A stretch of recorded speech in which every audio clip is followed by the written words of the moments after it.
Hello everyone, welcome to Sai Bhaskar's kitchen. ఈరోజు video వచ్చేసి 10 నిమిషాల్లో ప్రిపేర్ చేసుకునే సమోసా చూపిస్తున్నానండి.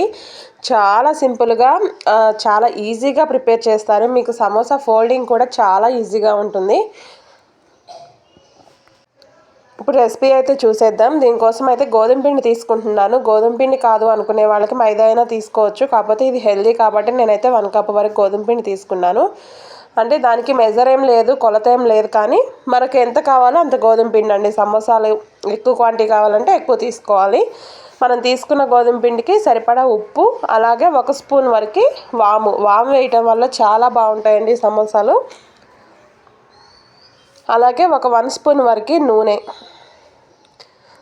చిన్న స్పూన్ తోటి ఒక 1 స్పూన్ సరిపోతుంది. ఇంతవరకు వేసుకొని మొత్తం ఒకసారి ఇవన్నీ పిండిలో కలిసే విధంగా అయితే కలుపుకోవాలి.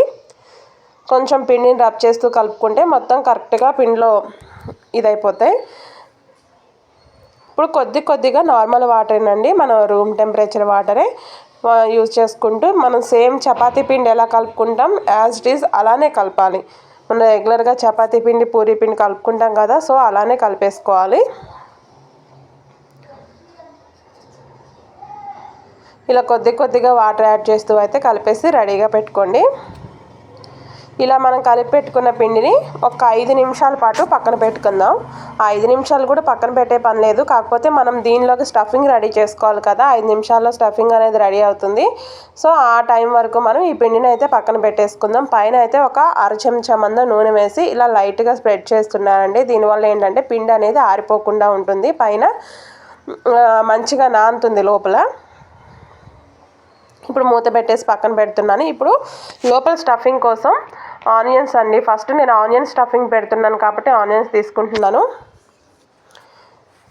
ఇలా స్టఫింగ్కి సరిపడా నేనైతే 3 మీడియం సైజ్ ఆనియన్స్ ఇలా సన్నగా కట్ చేసుకున్నాను. అలాగే కొంచెం పచ్చిమిర్చి, నేను వేసే లావు పచ్చిమిర్చి అండి, స్పైసీ ఉండవు, పిల్లల కోసం చేస్తున్నా కాబట్టి మంట లేకుండా చేస్తున్నాను. కొద్దిగా కరివేపాకు, ఒక 2-3 రెమ్మలు ఇలా సన్నగా తరుక్కొని కరివేపాకు వేసుకోండి. మెయిన్ కరివేపాకు అనేది కంపల్సరీగా వేయాలండి సమోసాల్లో, అప్పుడే మనకు మంచి ఫ్లేవర్ వస్తుంది. నెక్స్ట్ కొత్తిమీర, కొంచెం ఒక 2 స్పూన్ల మందం కొత్తిమీర సన్నగా తరుక్కుంది. వేసామా లేదా అన్నట్లుగా ఒక 1/2 చెంచా అల్లం వెల్లిగడ్డ పేస్టు, మరి ఎక్కువగా వేయొద్దు, 1/2 చెంచా సరిపోతుంది. అలాగే స్టఫింగ్ సరిపడా సాల్ట్ అండి, ఒక 1/2 చెంచా చాలు. మనం ఆల్రెడీ పిండిలో వేసాం కదా, సో ఎక్కువ అయితే పట్టదు, చూసుకొని కొంచెం తక్కువగానే వేసుకోండి, ఏం కాదు. నెక్స్ట్ వచ్చేసి కారము, నేనైతే చాలా తక్కువ వేస్తున్నాను. స్పైసీ కావాలి అనుకునే వాళ్ళు ఎక్కువ వేసుకోండి. అలాగే కొంచెం ఒక 1/2 స్పూను ధనియాల పొడి. ఇంకా ఎక్స్ట్రా స్పైసెస్ ఏం వేయట్లేదండి. ఇష్టం ఉన్న వాళ్ళు అయితే చాట్ మసాలా కూడా ఒక చిటికెడు వేసుకోవచ్చు, బాగుంటాయి టేస్ట్.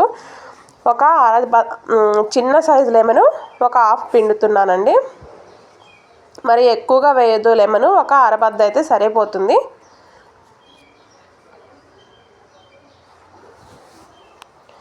ఎక్కువ మసాలాలు లాంటివి ఏమీ వేయకుండా అన్ని ఇంట్లో ఉన్న ఇంగ్రీడియంట్స్ తోటే చాలా ఈజీగా ఎప్పుడంటే అప్పుడు క్విక్గా చేసుకోవచ్చు అండి. ఇంకొకటి ఏంటంటే మనం రెగ్యులర్గా చపాతీలు చేస్తుంటాం కదా, ఆ టైంలో సేమ్ చపాతీ పిండితోటే ఇలా స్టఫింగ్ ఒకటి రెడీ చేసుకొని కూడా చేసుకోవచ్చు. నేను ఇప్పుడు కలిపింది కూడా సేమ్ చపాతీ పిండే. అలానే మీరు కూడా రెగ్యులర్గా చపాతీ పిండి కలుపుతారు కదా, దాంట్లో ఏం లేదండి, దీన్ని మనం కర్రీ వండే పని కూడా లేదు. ఈ స్టఫింగ్ని డైరెక్ట్గా ఇలా స్టఫ్ చేసేయచ్చు. ఇది ఒక్కటి 2 నిమిషాల్లో రెడీ చేసి పెట్టుకున్నారంటే చాలు. నేను ఎక్స్ట్రా పన్నీర్ వేస్తున్నానండి. పన్నీర్ అనేది ఆప్షనల్, నేను పిల్లలకి ఇష్టమని ఇలా తురుముకొని వేస్తున్నాను. మీరు ఇంకా కావాలంటే దీంట్లో స్వీట్ కార్న్ యాడ్ చేసుకోవచ్చు, క్యాబేజీ యాడ్ చేసుకోవచ్చు. అన్నీ పచ్చివే అండి, ఏం వేయించే పని లేదు, ఉడికించే పని లేదు, మన ఇష్టం. మనకి లోపల స్టఫింగ్ ఏ ఫ్లేవర్ కావాలంటే అది అలా వేసుకోవచ్చు. లేదు అనుకుంటే ఆలుగడ్డ కూడా సేమ్, నేను ఇలా పన్నీర్ ఎలా తురుముతున్నానో పచ్చి ఆలుగడ్డనే ఉడికించే పని లేకుండా ఇలా తురుముకొని కూడా వేసుకోవచ్చు. ఎందుకంటే అన్నీ ఉడికించి మళ్ళీ చేయాలంటే ప్రాసెస్ ఎక్కువ టైం పడుతుంది కదా, సో ఇలా తురుముకొని వేసుకోవడం వల్ల ఏంటంటే మనకి చాలా తక్కువ టైంలో స్టఫింగ్ అనేది రెడీ అవుతుంది. అలాగే మనం వేయించేటప్పుడు కూడా చాలా తురుముకుంటాం కాబట్టి అది చాలా త్వరగా ఉడికిపోతుంది, లోపల వేగిపోతుంది. చూసారు, ఈ విధంగా అయితే పన్నీర్ తురుముకున్నాను.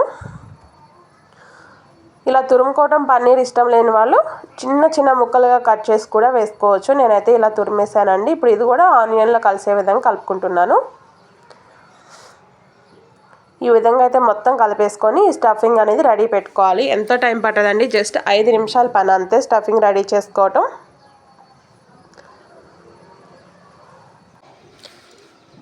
దీనైతే గట్టిగా ప్రెస్ చేస్తూ అయితే కలపొద్దండి. ఇలా పైన ఇలా లైట్గా కలిపేసేయండి. లేదు అంటే ఒక స్పూన్ తీసుకొని కలుపుకోండి. గట్టిగా ప్రెస్ చేస్తే ఏంటంటే ఆనియన్ నుంచి వాటర్ వస్తుంది కదా, సో అందువల్ల. ఇప్పుడు మనం ఆల్రెడీ కలిపెట్టుకున్న చపాతీ పిండి ఉంది కదా, ఈ చిన్న సైజులో ఉండలు అనేది చేసి రెడీగా పెట్టుకోండి. మొత్తం చపాతీ పిండిని ఇలా చిన్న చిన్న ఉండలుగా మనం పూరీకి చేసుకుంటాం కదా, అంత ఉండలు అయితే సరిపోతుంది. మరీ పెద్దవేం అవసరం లేదండి. పెద్దవి చేస్తే ఏంటంటే సమోసాలు కూడా కొంచెం పెద్ద సైజులో వస్తాయి. నేనైతే ఇలా చేసి రెడీగా పెట్టుకున్నాను. ఇప్పుడు ఆయిల్ రాస్తూ చపాతీ ఒత్తుకోవాలండి. పొడిపిండి యూజ్ చేయొద్దు. ఆయిల్ తోటి ఇలా చపాతీలాగా పలుచగా ఒత్తుకోండి. మనకి ఎంత మందం కావాలో అంత. అలా అని మరీ పలుచగా ఒత్తితే రావు మంచిగా.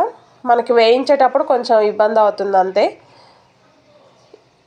ఈ విధంగా చపాతీని 2 పీసుల్లాగా కట్ చేయండి. 2 పార్ట్లలాగా కట్ చేసుకొని ఫోల్డింగ్ చూసారా ఎంత సింపుల్లో. మనం కట్ చేసిన వైపు ఫోల్డ్ చేయాలండి. ఇలా ఎడ్జెస్ వైపు క్లోజ్ చేసుకోవాలి. స్టఫింగ్ 1 స్పూన్ పెట్టుకున్నాను. ఇప్పుడు మనం దీనికి ఏమీ అద్దే పని కూడా లేదు, పచ్చిపిండే కాబట్టి ఇలా మనం అంటిస్తే ఊరుకునే అంటూ పోతుంది. అంటించేటప్పుడు మటుకి ఇలా క్లోజ్ చేసేటప్పుడు కొంచెం గట్టిగా ప్రెస్ చేస్తూ క్లోజ్ చేయండి. ఎందుకంటే ఆయిల్లో వేయించేటప్పుడు విడిపోకుండా ఉంటుంది. 1-2 వేయిస్తే మీకు ఆటోమేటిక్గా అర్థమవుతుంది. అది విడిపోతుంది అనుకుంటే నెక్స్ట్ చేసే సమోసాని కొంచెం గట్టిగా ప్రెస్ చేస్తూ క్లోజ్ చేయండి. ఇలా అయితే మొత్తం వేసుకొని వేయించుకుంటున్నానండి. ఇవి మనం వేయించేటప్పుడు ఫ్లేమ్ మీడియంలో ఉండాలండి. అదే గ్యాస్ మంట అనేది మీడియంలో ఉండాలి, ఎక్కువ ఉండొద్దు. ఎక్కువ ఉంటే ఏంటంటే త్వరగా పైనే వేగుతుంది కానీ లోపల ఉడకదు. మనం పెట్టింది పచ్చి స్టఫింగ్ కదా, వేయించలేదు అలాగే ఉడికించలేదు కదా, అందుకని ఫ్లేమ్ మీడియంలో పెడితే ఆటోమేటిక్గా ఈజీగా ఉడికిపోతుందండి. చాలా బాగుంటుంది నిజంగా. లోపల స్టఫింగ్ ఫ్లేవరు అది చాలా బాగా వస్తుందండి. ఇలాంటి వీడియోస్ అయితే రెగ్యులర్గా పోస్ట్ చేస్తున్నాను. మిస్ అవ్వకుండా చూడాలంటే ఛానల్ని సబ్స్క్రైబ్ చేసుకోండి. నిజంగా వీడియో చూసిన వాళ్ళైతే ఒకసారి ట్రై చేయండి. సమోసాలు ఇంత ఈజీనా సమోసాలు చేయటం అని మీరే అంటారు. చాలా అంటే చాలా బాగుంటాయి. టేస్ట్ ఫ్లేవర్ రెండు కూడా. వీడియో మొత్తం చూసినాక వీడియో కానీ నచ్చితే లైక్ చేయండి. వీడియో ఎవరికైనా యూజ్ అవుతుంది అనుకుంటే షేర్ చేయండి. సబ్స్క్రైబ్